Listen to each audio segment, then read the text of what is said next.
Salut les costauds, on se retrouve pour une nouvelle semaine de confinement, semaine 3, des nouveaux entraînements, une grosse semaine qui vous attend, préparez-vous.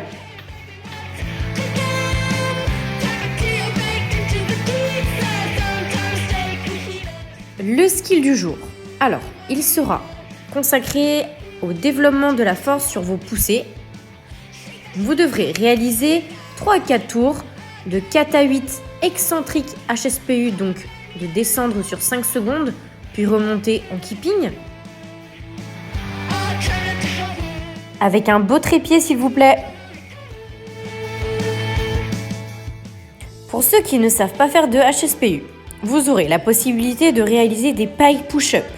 Même consigne, vous devrez ralentir la descente sur 5 secondes et remonter en poussant dans vos bras, en rentrant la tête dans les bras.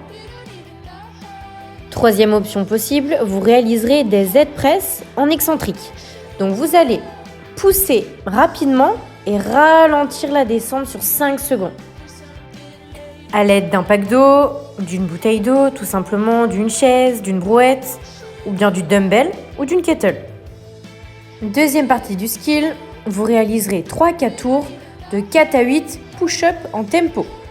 Alors, 3 secondes de descente, les coudes bien collés au corps, poitrine touche sol, puis 2 secondes de pause en bas et on remonte. Deuxième option possible, vous n'allez que ralentir sur 5 secondes la phase excentrique et vous reposez. Hop, on se repositionne en pompe, on ralentit seulement la descente sur 5 secondes et ainsi de suite. Troisième option encore plus facile, sur les genoux, vous connaissez.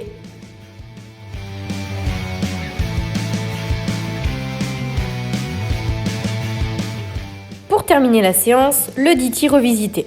Il sera composé de 5 tours for time avec 12 deadlifts, 9 hang power clean, 6 shoulder to overhead et après chaque tour, vous ferez 15 burpees. Vous pouvez le réaliser à l'aide d'une dumbbell, de 2 dumbbells. Premier mouvement, le deadlift. Alors, les consignes de placement, les jambes le plus tendues possible, le dos bien droit et on touche la dumbbell au sol. Ensuite, le hang power clean.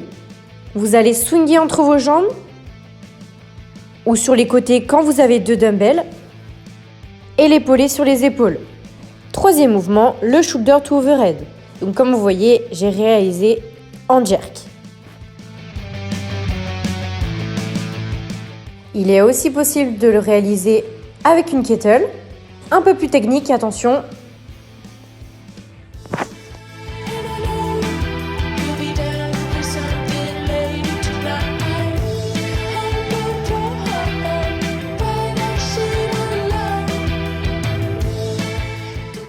Ou alors avec un sac à dos rempli d'un pack d'eau, le deadlift, le hang power clean, avec le coude bien haut,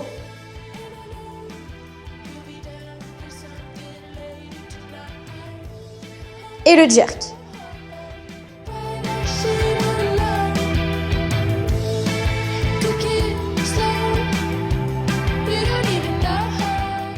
Et évidemment à la barre, pour ceux qui ont des garage gym.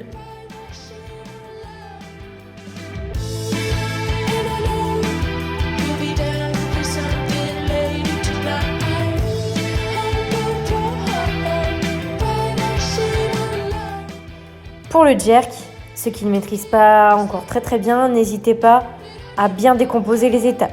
C'est-à-dire, on tend les bras et les jambes avant de reposer sa barre sur les épaules. Le barbell cycling est évidemment conseillé pour les plus aguerris. Et on n'oublie pas les 15 burpees après chaque tour. Allez, éclatez-vous bien, bon courage pour cette nouvelle semaine. À bientôt!